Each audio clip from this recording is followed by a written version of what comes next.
Endowment notification 2026కు సంబంధించి 60 days plan ఈ వీడియోలో వివరించబోతున్నాము మిత్రులారా. ఇది ప్రిలిమ్స్ గట్టెక్కించడానికి మరియు మెయిన్స్ని దృష్టిలో పెట్టుకొని ఎలాగైనా ప్రిపేర్ అవ్వచ్చు. ఈ 60 డేస్ ప్లాన్లో మీరు ఏమేమి పూర్తి చేసుకుంటారో అనేటువంటి విషయాలను నేను ఇక్కడ వివరించబోతున్నాను మిత్రులారా. ఇందులో చాప్టర్ వైజ్ మీరన్నీ ఎన్ని రోజులు చదవాలా, ఏం చదవాలి, దాంతో ఉదాహరణలతో సహా నేను వీటిని వివరించేటువంటి ప్రయత్నం చేస్తాను. రైట్, నేను మీతో మాట్లాడే ముందు ఎండోమెంట్ నోటిఫికేషన్ సెప్టెంబర్ 15న ఇస్తున్నట్టు గవర్నమెంట్ కన్ఫర్మేషన్ చేయడం మరియు అధికారిక జీవో రావడంతో ఇక అనుమానాలు పోయాయి. Point number 1. Point number 2, September 15న నోటిఫికేషన్ ఇస్తున్నట్టు ప్రకటన చేసి 1 or 2 days ఆగి నోటిఫికేషన్ ఇవ్వచ్చేమో అని ఒక అభిప్రాయం. యూనివర్సిటీ ప్రొఫెసర్స్ నోటిఫికేషన్ కూడా మనకి 3 days తర్వాత 18th వచ్చినట్టు నాకు గుర్తు. సో అట్లా ఒక అప్లికేషన్ 20 days ఇస్తారో అనుకుంటే మనకు మ్యాక్సిమం సెప్టెంబరు 18 నుంచి మొదలెడితే అప్లికేషన్ ప్రాసెస్. మనకి అది దాదాపు అక్టోబర్ 10 or 15th వరకు వెళ్ళచ్చు.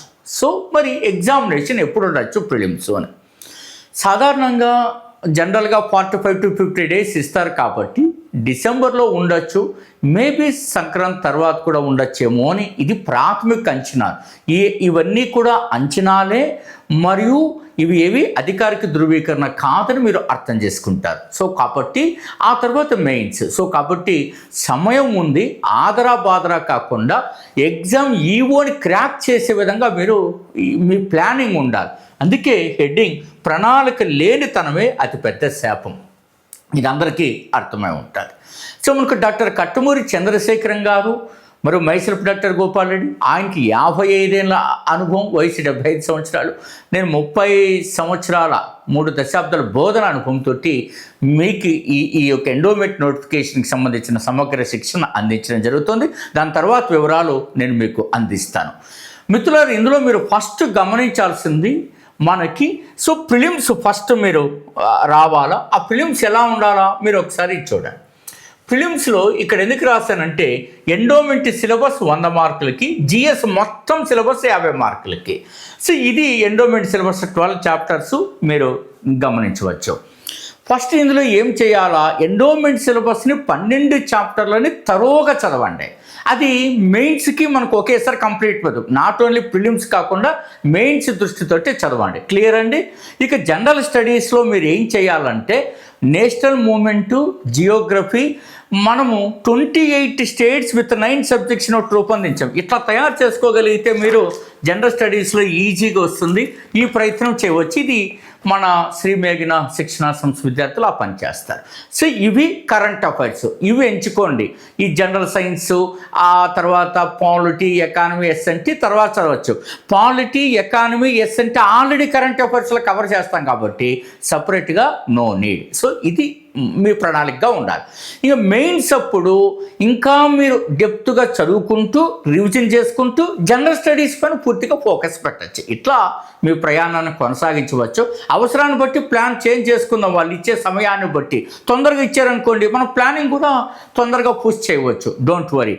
రైట్ మిత్రులారా, మీరు ఇందులో మీరు కానీ గమనిస్తే ఇందులో శ్రీ మేఘన శిక్షణా సంస్థ వద్ద మీరు అద్భుతమైనటువంటి ఈ కోచింగ్ తీసుకోవాలనుకుంటే ఇక్కడ ఉన్నటువంటి నెంబర్కి ఆ డెమో పీడిఎఫ్ కోసం వాట్సాప్కి మీరు రిక్వెస్ట్ పెట్టండి. డౌన్లోడ్ యాప్ శ్రీ మేఘన థింక్ ట్యాంక్. మనం 2021లో కూడా దీన్ని తొందరగా అందిపుచ్చుకొని సమగ్రమైనటువంటి మెటీరియల్, సమగ్రమైనటువంటి super strategy course, test series, guidance పర్సనల్గా ఇవ్వడం, ఇన్ని కార్యక్రమాల ద్వారా మనం విజయాన్ని సాధించి ఉన్నాము మిత్రులారా. లాస్ట్ టైం కూడా మనం అనేకంగా నేరుగా మనకు అభిట్లు ఎందుకు వస్తున్నాయి. కట్టమూరి చంద్రశేఖరం గారు, అవధానుల గారు వారు తయారు చేసినటువంటి అద్భుతమైనటువంటి మెటీరియల్ రూపకల్పన. విడిగా మళ్ళీ నేను మీకు ఇవన్నీ వీటి గురించి చెప్తాను. అట్లాగే జనరల్ స్టడీస్లో మీరు చదవాల్సినటువంటి ఒక ప్రత్యేకత. రైట్ మిత్రులారా, ఇలా తయారు చేసుకోగలగాలి. మీరు ఈ ఛాన్స్ తీసుకోవచ్చు. అట్లాగే మీరు ఈ సూపర్ స్ట్రాటజీ కోర్స్ ఎట్లా ఉంటుంది అన్నది మీరు డెమోలో పెట్టినప్పుడు మీకు చెప్తారు. ఇది ఎక్కడెక్కడ చదవాలి, ఏ ఓరియంటేషన్లో చదవాలి అనేది కీలకంగా వివరిస్తారు మిత్రులారా. నెక్స్ట్ ఇంకా మీరు ఎండోమెంట్ టాపిక్ వైజ్ టెస్ట్ సిరీస్లకి ఎంటర్ అవ్వచ్చు. అట్లాగే మీరు ఎండోమెంట్ పేపర్కి సంబంధించి పూర్తి స్థాయిలో అడ్వాన్స్డ్ స్కిల్స్ ఆల్రెడీ మీరు చదివి ఉన్నట్లయితే ఆ బూట్ క్యాంప్ ద్వారా 30 వీడియోస్ 30 డేస్ అలా ఫాలో అయితే రోజు దానిపైన కూడా ఒక ఎక్సర్సైజ్ వస్తుంది. వీటన్నిటి గురించి మీరు ముందుకెళ్ళచ్చు. రైట్ మిత్రులారా, నేను ఇప్పుడు మీకు ప్లాన్లోకి వెళ్తున్నాను. ఈ ప్లాన్లో మీరు చూడండి, 60 డేస్ ప్లాన్లో రామాయణం ఎన్ని రోజులు చదవాలా అందరికీ డౌట్. రామాయణం మనం ఇస్తున్నటువంటిది 6 డేస్. ఇక్కడ నేను ఇంకో క్లారిటీ ఇస్తున్నాను. ఇదే కాన్సెప్ట్తో 1 ఇయర్ బ్యాక్ కూడా ఒక వీడియో చేశాను. మీరు ఎవరైనా అది విని ఉన్నట్లయితే తక్కువ టైం గట్టి వినొచ్చు, లేదా స్కిప్ చేయవచ్చు. కారణం ఏంటంటే ఒకసారి ప్లానింగ్ మనం అన్ని ఆలోచన చేసిన తర్వాత అదే ప్లానింగ్ కొనసాగుతుంది. దాంట్లో కొత్త కొత్త ఉదాహరణలు తీసుకుంటూ ఉంటాను. రామాయణం జనరల్గా రామాయణంలో వాడు ఏమి ఇచ్చాడండి, పాత్రలు, ప్రాంతాలు, రాజ్యాల పేర్లు ఇచ్చాడు కదా. ఇప్పటి వరకు రామాయణం పైన వచ్చినటువంటి బిట్లు మరీ కష్టంగా లేవు, ఈజీగానే ఉన్నాయి. ఎప్పుడైనా ఈసారి 2వ నోటిఫికేషన్ కాబట్టి బ్యాక్లాగ్తో కలుపుకుంటూ 3వ నోటిఫికేషన్, రెగ్యులర్గా 2వ నోటిఫికేషన్ కాబట్టి కాస్త కాఠిన్యం పెరిగినప్పుడు మనం చాలా జాగ్రత్తగా ఉండాలి. మీరు ఏవి చదువుకుంటున్నారో మీ ఇష్టం, కానీ ఇందులో తెలుగు పరిమళం అని ఉంది చూసారా. ఇందులో ఉపవాచకంలో మీకు ఒక నాన్ డీటెయిల్డ్ అని మేము చదువుకున్నప్పుడు ఉండేది, అది రామాయణం గురించి ఉంది. ఈ పుస్తకం అంతా చదివిన తర్వాత మళ్ళీ మీ మెటీరియల్ మీరు చదువుకోండి, ఓకేనా. ఇది ఫ్రీగా దొరుకుతుంది high school 10th class text బుక్లో. రైట్ మిత్రులారా, రైట్.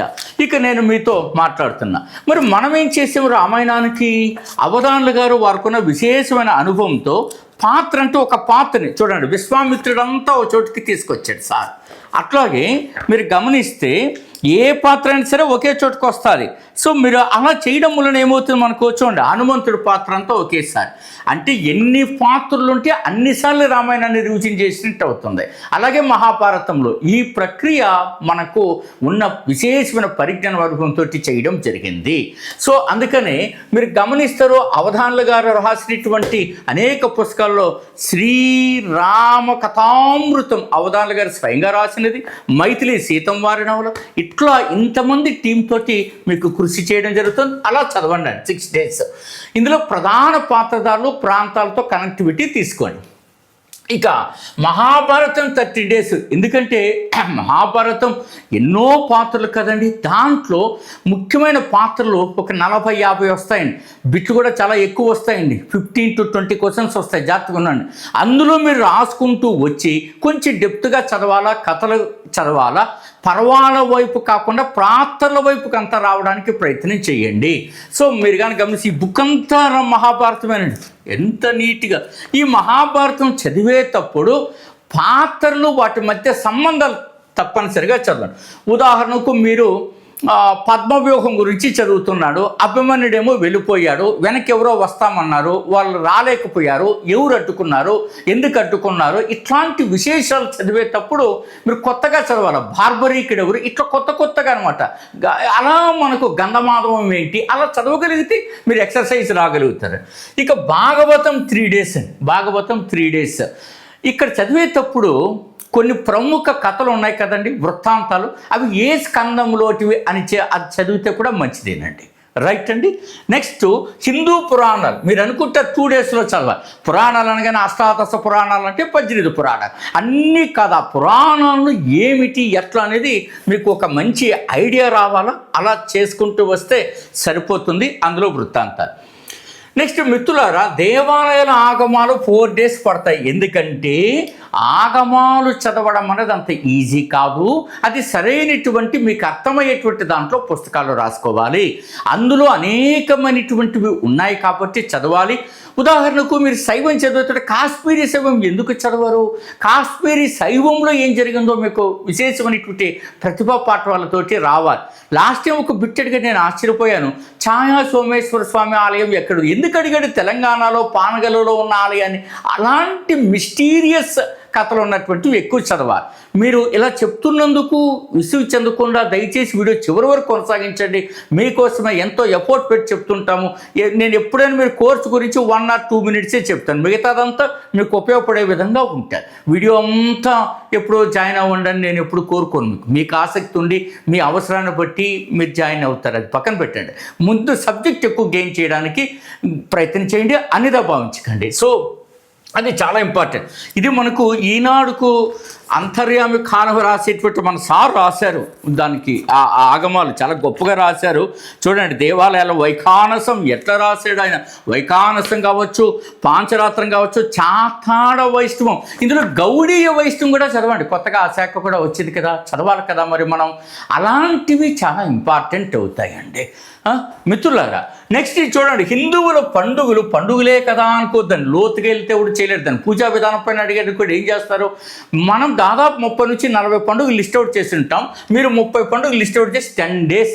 10 days అంటే రోజంతా చదవమని కాదు దీని అర్థం. రెగ్యులర్గా మీరు 2 hours or 3 hours చదవమని అర్థం. ఈ లోపల మిగతా కార్యక్రమాలు, మిగతా సిలబస్ కూడా మీరు చదవచ్చు. మిత్రులారా, వైదిక సంస్కృతి చాలా 2 days. ఇందులో వేదాలు, ఉపనిషత్తులు, ఉపవేదాలు అనేటువంటివి, అరణ్యకాలు, వీటిలో చదివేటప్పుడే మనకు అందులో ఏ వేదంలో ఏ ఉపనిషత్తులో ఎలాంటి కథలు ఉన్నాయో అది మనకి చాలా ఇంపార్టెంట్. కఠోపనిషత్తు అందులో ఉన్నటువంటి ఒక ముఖ్యమైనటువంటి వృత్తాంతం గురించి అడిగి ఒక బిట్ అడిగాడు అనుకో, అప్పుడేంటంటే in that case what's your right choice. ఇలాంటివి మనకు చాలా ఇంపార్టెంట్. హయగ్రీవుడు అని ఎవరన్నారు, దాని అర్థం ఏంటి, ఇట్లాంటివి కూడా మనం చదవడంలో చాలా ఇంపార్టెంట్గా మనం తీసుకోవచ్చు. ఇక హిందూ మతంలో తత్వాలు 2 days ఏముంది, అది చాలా సింపుల్ పాయింట్ అండి. ఈ తత్వాల యోగులు మీరు ఆదిశంకరాచార్యులు, రామానుజాచార్యులు, మధ్వాచార్యులు, బాసవేశ్వరుడు ఇవి చదివేటప్పుడు వారి రచనల పైన చాలా ఈజీగా ఉండాలి. ఉదాహరణకు దశోపనిషత్తుల పైన వ్యాఖ్యానం చేసేది ఎవరు, చాలా ఇంపార్టెంట్. 108 ఉపనిషత్తుల పైన వ్యాఖ్యానం చేయాలంటే కష్టం కాబట్టి అతి ముఖ్యమైనటువంటి ఉపనిషత్తులు 10 తీసుకుని దశోపనిషత్తుల పైన వ్యాఖ్యానం రాస మనకు అందించినటువంటి ఆ యోగి ఎవరు అనేటువంటిది కూడా చాలా ఇంపార్టెంట్ మిత్రులారా. హిందూ సమాజంలోని కుటుంబము, దత్తత, వారసత్వము ఇది 3 days పడుతుంది. ఎందుకంటే ఫస్ట్ దత్తత చూడాలా, కుటుంబం చూడాలా, వారసత్వం చూడాలా. ఇందులో ఆంధ్రప్రదేశ్ స్త్రీ శిశు సంక్షేమ శాఖ వారి అందులో దత్తత ఎలా తీసుకుంటారో కూడా అడుగుతాడు. లాస్ట్ టైం ఒక బిట్ అడిగాడు. నేను మన దగ్గర CDPO ఉద్యోగం కొట్టినటువంటి వారి పూర్వపు విద్యార్థులను అడిగి మీకు తయారు చేసి ఇచ్చాను నేను. రైట్ మిత్రులారా, దేవాలయం యొక్క ఆదాయ వనరులు, ఈ ఆదాయ వనరుల గురించి చదివేటప్పుడు చట్టం తప్ప మనకు మరొక గతి లేదు. ఇదే చట్టము. సో 8th edition, ఇది ఇంగ్లీష్లో చదివేలకు 14th edition. సో ఇతను రాసింది జస్టిస్ జగదీష్ చంద్ర ప్రసాద్ రాసిందే. ఇలా చదవాలండి ఈ పుస్తకం. చివరిలో కూడా మళ్ళీ నేను వివరిస్తాను. చూడండి, నేను అన్ని అధికారిక పుస్తకాలతోటే మాట్లాడుతున్నాను. ఏది పడితే అది వేగ్గానో అట్లా మాట్లాడట్లేదని గుర్తించండి మిత్రులారా. నెక్స్ట్ కార్యనిర్వాహక అధికారి యొక్క విధులు 1 day చాలు. అందులో సెక్షన్ పట్టుకొని చదువు. అయితే అది ఈ పుస్తకంలో నుంచి చదివితే మంచిది. అర్థమైందండి. వాడు బిట్ ఇచ్చేది కూడా చట్టంలో నుంచి తీసే ఇస్తాడు. చట్టాన్ని ఎలా చదవాలో కూడా చెప్తా. భూమి రికార్డులు, ఎండోమెంట్ సెక్షన్లు 75-86 4 days వెరీ ఇంపార్టెంట్. ఆ అమెండ్మెంట్స్ సవరణలతో సహా చదవాలి. లాస్ట్ టైం అట్లాగే బిట్ అడిగాడండి, సవరణలతో సహా. అలా అడుగుతాడని మాలాంటి సీనియర్స్కి అర్థమవుతుంది. అందుకే అదే బిట్ అడిగాను. వాడు ఏ సెక్షన్లో తొలగించాడో అడిగాడు కదా మన బ్యాక్లాగ్లో, అలాగే అడిగాడు. అది ఈ పుస్తకమే. మనము ఇట్లా 4 పుస్తకాలు వాళ్ళకి తయారు చేసి ఇచ్చారు. చివరిలో రాసిన చూడండి వాడు బిట్ ఎలా అడుగుతాడు. కింద రాసిన ముఖ్య గమనిక సెక్షన్ 84, 85, 26 జూన్ 26, 2023 అమల్లోకి వచ్చిన చట్టం 36, 20/23 ద్వారా తొలగించడం జరిగింది అని అడిగాను. అదే బిట్ ఫ్రేమ్ చేసాడు వాడు. That's all. సో ఇది ఒక అనుభవాన్ని ఆధారంగా ఈ ఆంధ్రప్రదేశ్ చరిత్రలో ఉన్న భూ సంస్కరణ చట్టాలు కానీ, ఆంధ్రప్రదేశ్ తీసుకొచ్చినటువంటి ఎండోమెంట్ చట్టాలు కానీ, అనేకమైనటువంటి చట్టాలన్నింటిపైన గట్టి పట్టు ఉన్నది మిత్రులారా. సో రైట్, అందుకనే ఇది మీరు బాగా చదవాలా. సో రైట్, ఇవన్నీ చదివేటప్పటికి 52 days పట్టింది. ఇంకా 8 రోజులు ఉన్నాయి కదా 60 రోజుల్లో. ఇది చదవండి. ఎండోమెంట్ చట్టం ఎన్ని సెక్షన్లు ఉన్నాయి? మొత్తం 163 ఉన్నాయి. నీకు కావాల్సినవి ఎన్ని? 50 సెక్షన్. ఈ సెక్షన్లు అన్నింటినీ నేను ఆడియో కోర్సు ద్వారా శ్రీమేనా థింక్ ట్యాంక్ విద్యార్థులకు అందించాను. రిక్వెస్ట్ పెట్టాను, అందరికీ ఇచ్చాను. ఇంకా ఎవరైనా శ్రీమేనా థింక్ ట్యాంక్ విద్యార్థులకు వింటానంటే మీరు ఆల్రెడీ ఎండోమెంట్ జాయిన్ అయిన వాళ్ళు నన్ను అడిగితే అది మీకు పెట్టిస్తాను, వినండి. మంచిగా వర్కౌట్ చేయండి, సూపర్గా చదవండి. 104 పోస్టులు మీది కూడా ఒకటి ఎందుకు కాకూడదు అన్నటువంటి దూరంతో చదవండి. పదే పదే రివిజన్ చేయండి. వేల పేజీలని 100 పేజీలు తెచ్చుకున్న తర్వాత 100 పేజీలని 10 పేజీల్లో మీరు షార్ట్ పేర్లు రాసుకోవాలా. అదే రివిజను మినిమం 4 టైమ్స్ చేయాలి. చేస్తారని ఆశిస్తూ all the very best. Me doctor Gopal.